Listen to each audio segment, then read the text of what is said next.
Yeah, I've noticed that too.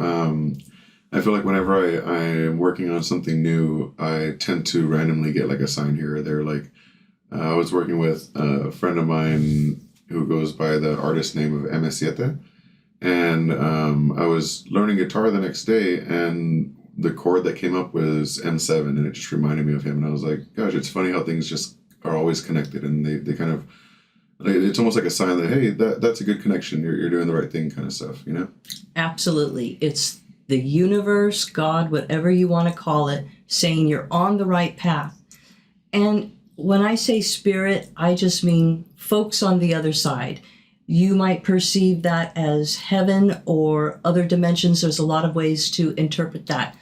But there are always folks on the other side. For me, it's my angels and my team that are always like cheerleaders for me. Whenever I'm feeling confused or something and I ask for help, I'm shown the signs. For example, I was lost a few months ago in Greenwich, London, trying to find the fan museum. And I didn't have a proper map, and the phone was confusing me. The directions on the phone were confusing me. And so I just stopped there and said, where? Where is the fan museum? Show me where the fan museum is. As soon as I stopped thinking and saying that, a couple with two really cute dogs came up to me, and they looked like locals. So I said, do you know where the fan museum is? And the guy said, there's a fan museum here? And the lady said, gee, we've lived here. We didn't know there was a fan museum. And I said, yes, there's a fan museum. And they said, I'm not quite sure where it is. And they proceeded to walk past me. So I looked ahead of me, walked a few steps, and there's the fan museum. Unfortunately, it was closed that day. It's not a real popular attraction. But anyway, that is an example of when you ask for something and Spirit is trying to do what it can to support you. The other day, I took quite a tumble cleaning the tortoise, and it could have been a lot worse than it was. I do feel that there was some kind of intervention. I feel it was a couple of my angels that did something that helped me to fall in such a way that I didn't get as hurt as I would have.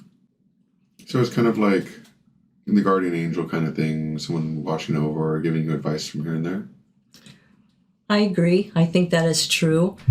But in my experience, most people have 1 to 3 angels that they came into this world with. But Sorry. earthquake. Yeah. So we're experiencing an earthquake, and today is the 25th, and I didn't want to get too woo-hoo-hoo-hoo, but there are supposed to be tremendous things that happen today. We know from the last 24 hours there's been a lot of earthquakes throughout California and also on that line of, I don't know if it's called the Ring of Fire or something in the Mediterranean. It's still happening. And also in Northern California. And so... Yeah, we get that a lot here. Still gets the nerves going, though. So let's look into that for a second, because I know my husband thinks I'm a wackadoodle because I've been talking about watch out for the 25th, watch out for the 25th.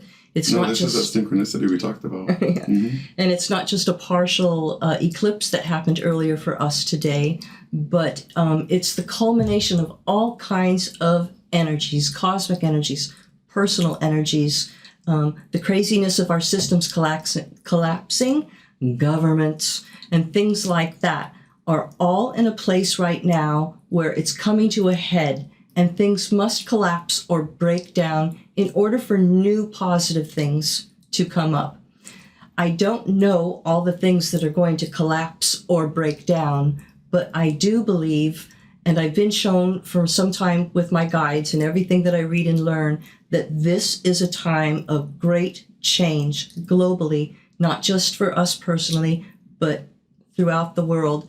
And also I get that, I didn't want to do a reading for the collective until a little bit later in this, but I get that if there's anything that you want to shed, release, remove from your life, this is the time to do it. So if it's a pesky job, then you need to explore other ways right now to make a living. Or if you're in unpleasant relationship, whatever the issue is. Addiction is up for a lot of people.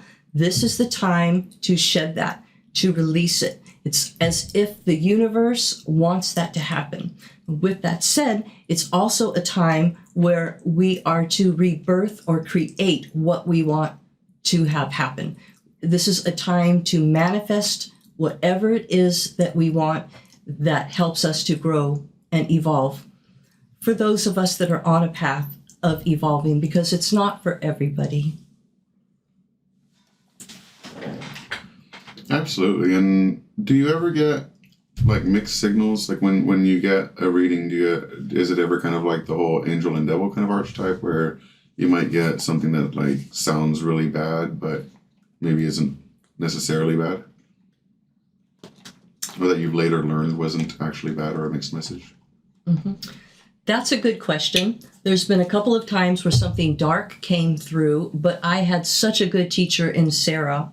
And I learned that if anything happens, if anything shows itself that's dark, scary, of the devil or evil or something like that, we have power over every other energy. And so when I was doing a reading with a lady several years ago, a dark entity that I perceived to be what we call a gray, ET, started coming through the window that was behind her. And I was thinking, what the heck is happening? Am I losing it? What's going on? What am I looking at? And I knew that it was something dark and ominous. And so I did what I was told, which is just say very clear and direct, get out of here. You are not of the light. I don't work with you. Get out. And it's okay to cuss at him and yell at him too. He sank away. He went away, and that was that. But later, when I was reflecting on why did that happen? What was that about? Because that was the first time that I saw something that was truly dark, and I was thinking, ooh, that's scary. And I think that it came with the woman that I was doing the reading on. It has to do with her baggage and what she was going through at that time. I don't mean it in a negative way. And so that was the end of that. If there's something we don't like, if there's a dark spirit or energy, remember there's love and fear, and we're coming from a place of love. And so what we want, if we're coming from a place of love, supersedes or trumps that dark energy. And so I haven't been in a position where I feel really scared or creeped out by encountering dark energies, because I know that I have power. We all have power over that, and we don't need to entertain that type of energy. I've always been blessed to come across positive things, and even sometimes I feel like I might have a little bit of a Pollyanna attitude that did not used to be me, I tell you. But it's because I've only been shown positive things since I've been on this path.